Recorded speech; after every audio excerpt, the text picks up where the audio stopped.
So Wi-Fi waves are basically just radio waves. So that's the same as the electromagnetic waves you pick up with your cell phone or a radio. But Wi-Fi waves are fairly short. They're only 12 centimeters long, the conventional kind.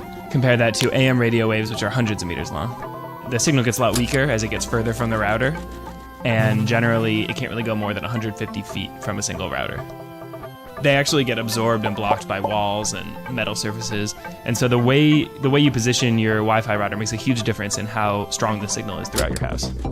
One thing you definitely want to do is put your router near the center of your house because it broadcasts the signal out in equal strength in all directions. So you want it out and open. Like if it's in a closet, the walls of the closet are going to absorb and block some of the signal.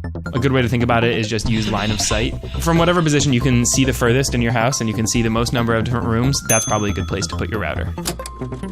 You also really want to lift your router up off the ground because the signals can't penetrate some of the materials that make up floors like metal or concrete or cement. And also, the way most routers are designed, they broadcast the wave slightly downwards, so that way you're projecting less of it down into your basement for no reason.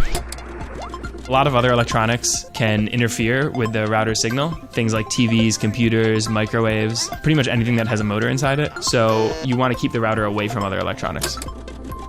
Most routers have 2 antennas on them, and ideally you could position one of them vertically and one horizontally. Devices work best when their internal antenna is parallel with the routers, and so most antennas inside laptops are horizontal, but if you're using a mobile device or a tablet, it totally depends on how you're holding it. So that way, if you have one horizontal and one vertical, you have the highest chance of having a parallel match with antennas.